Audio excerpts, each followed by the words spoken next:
Hi, this is Jay Billis of ESPN, and you're listening to the ML Sports Platter. The ML Sports Platter is all over Spotify, Google Podcasts, and Apple Podcasts, as well as Stitcher, the Podbean app, YouTube, and Tumblr. You can download and subscribe to it, and plus leave feedback and a 5-star review. Boy, that stuff helps an awful lot. We are presented by our terrific friends at the Wolfenden Law Firm. Log on to wolfendenlaw.com today for a free consultation. Also, a big tip of the cap thank you to Bryant and Stratton College and your realtor, Angela Pudney. Make sure you go like Realtor Angela Pudney on Facebook.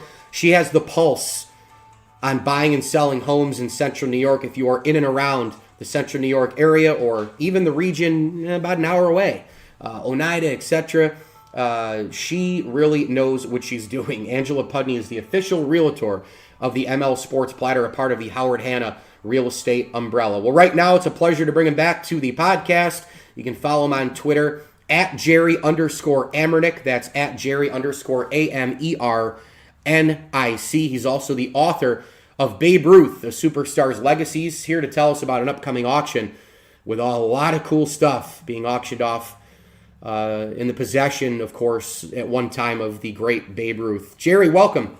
Yeah, thanks, Mike. It's a pleasure to be back. All right, you're on to talk about something specifically, so let's get into this incredible auction of some of the Babe Ruth possessions. It is wild stuff. You sent me an email leading up to this podcast, so have at it. Yeah, well, I think I said in the email that something about Babe Ruth and the Midas touch, and it's true that it seems that everything Babe Ruth ever touched or came into contact with seems to have an element of gold about it. The family of Babe Ruth has agreed to part with, I was going to say a number of items, a lot of items that were in their personal collection.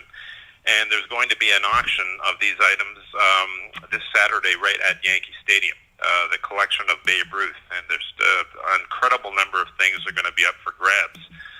You have to register, of course, for this auction.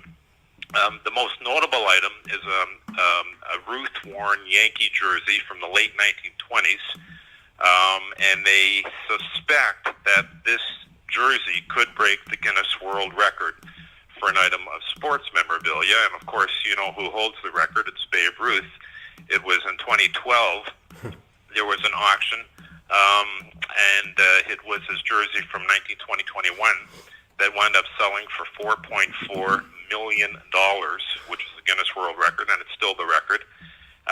Ruth-worn jerseys that have been validated are very, very rare, and this one from the late 20s is going to be up for sale, and I'm sure it's going to sell, and they think it could break that record. You know, we've talked a few times about it when you came on for the book and a couple times after, just the power that Babe Ruth still has. I mean, we don't play hockey leagues that are called the Wayne Gretzky leagues. We don't have boxing clinics that are called the Muhammad Ali clinics, but we do have the Babe Ruth leagues, and we have these auctions, and we have the power of Ruth. And whenever a huge home run comes up, we hear Ruthian all the time. So right. But my question with this is, what do you think the main reason is for Babe Ruth still being arguably as great as he is today as during his playing days? What's the reason? Is it the greatness? Is it the personality? Is it something else? What is the reason why Babe Ruth is still so enormous today? Well, I think you touched on a few things there, and everything you said I think is true. I think initially you had the time, which when he came to New York, it was 1920 when he came from the Red Sox. So it was the dawn of the Roaring '20s, which was a time of great energy and expectation and anticipation. The country, the Allies had just come out of World War I. Things were booming, so it was the time. You had the place, New York City, and you had the character of Babe Ruth. He just, an enormous, dynamic, colorful personality. And he was also, so these three things kind of came together. I call it like a perfect storm. But also you had Ruth was literally the rags to riches story. I mean, he came from nothing, and I think he grew up with America at that particular time. And I think people can empathize with that. He was also, very I think I don't even think arguably. I think he's America's most loved athlete to this day. I defy to mention anyone else who was as loved as much as Babe Ruth. So I think people could identify with him. He came from humble beginnings. He had many things he had to address in his life, and no education and not really any family to speak of either. And yet he made something of himself for sure. He had frailties, he had weaknesses, which have been well documented, and I think that just added to his luster. But I think also he also was a guy with a very kind soul. He was really the first celebrity philanthropist. The number of charities and hospitals, orphanages, you name it, things that he supported, and even after he retired during the war effort, the same thing. This guy really gave of himself. He was genuine, and I think people appreciate that. And I think that all adds to the luster of Babe Ruth. And as I said in my book, Superstar's Legacy, it's a legacy that just endures. You could even make the case that he's bigger now than he was then. It's amazing. I mean, the man last played in 1935. He died in 1948, and he seems to be bigger than ever.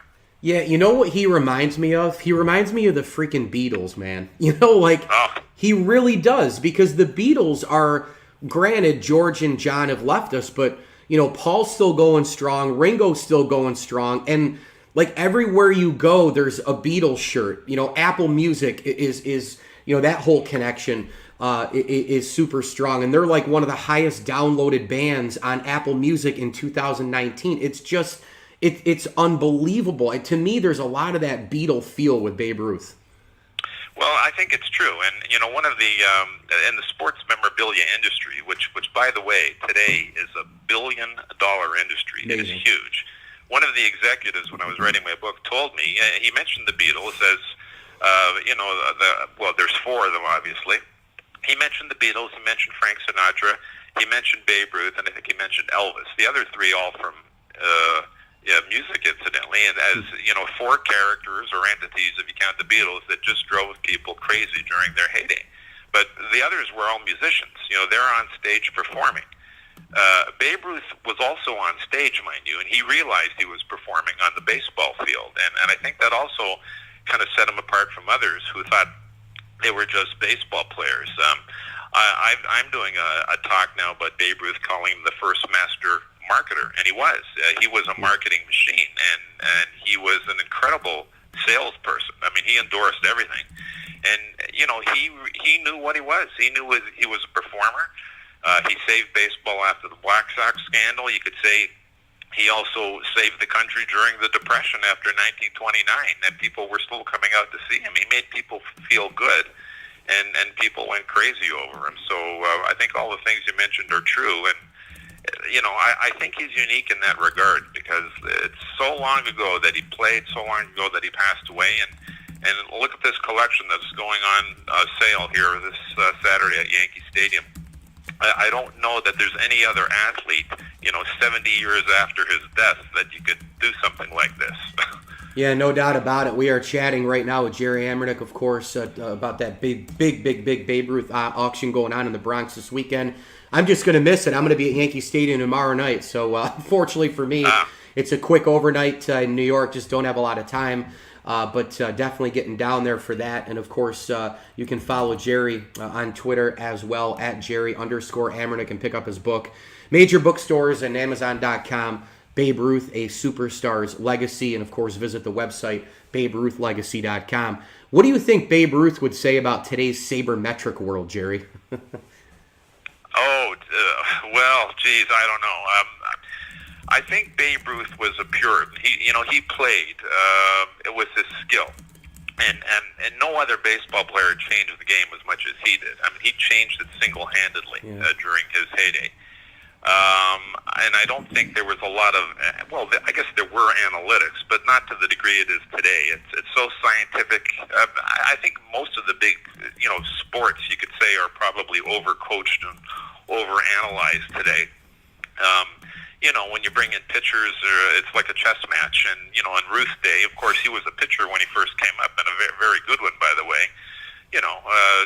They would go 13 innings and, win an extra inning game with the starter. I mean, that's unheard of, and that's what what they used to do in those days. Yeah. So I don't know that he would be a fan of all that.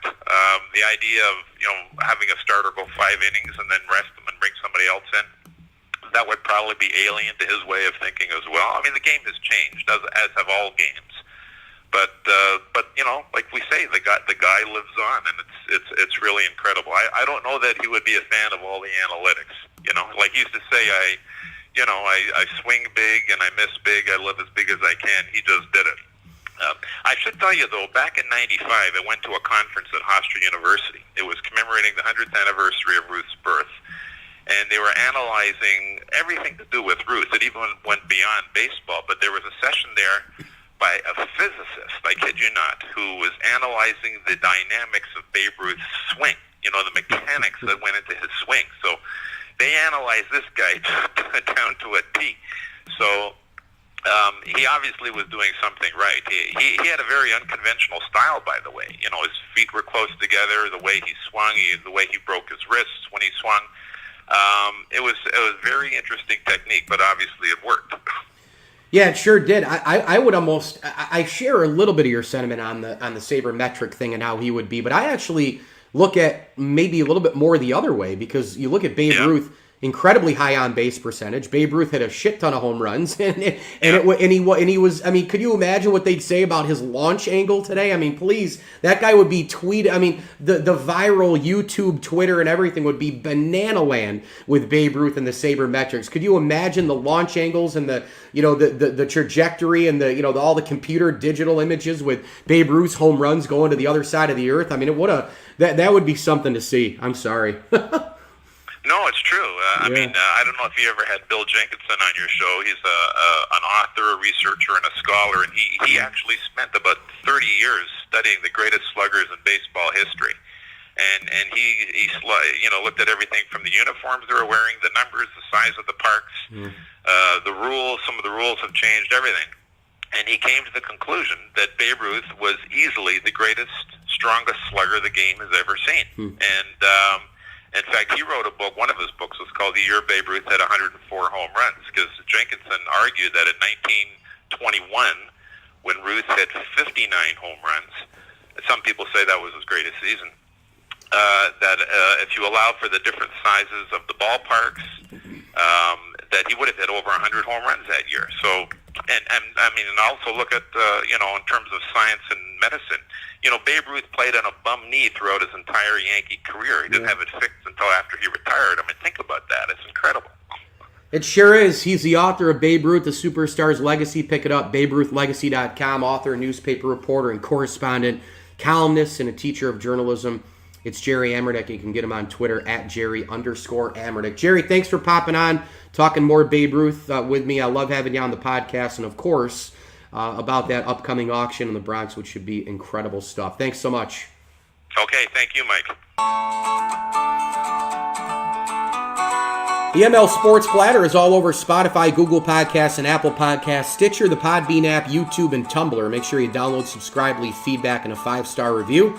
Hit me on Twitter at Mike L. Sports. A big thank you to Empower Federal Credit Union, Bryant and Stratton College, Timberbanks Golf Club, and our good buddies over at the Manor Bakehouse Cafe. I should also mention that tomorrow night, Tuesday, it's an ice cream social ... media night at Rosie's Corner in Brewerton. If you're in and around Central New York, get off the Bartell Road exit, up towards the Brewerton Bridge, right in front of it. Rosie's Corner is there. Their ice cream stand is open. You take a selfie with your ice cream, you post it on Instagram or Facebook, and link Rosie's, and you'll get a free small cone right there on site. Keep in mind, it's a Taco Tuesday. They have Fish Friday. They have Pork Wednesdays and pizza and wing combinations from A to Z at Rosie's Corner, the official pizza shop of the ML Sports Platter. Thanks to Jerry Amernic, and as I always tell you, enjoy the games.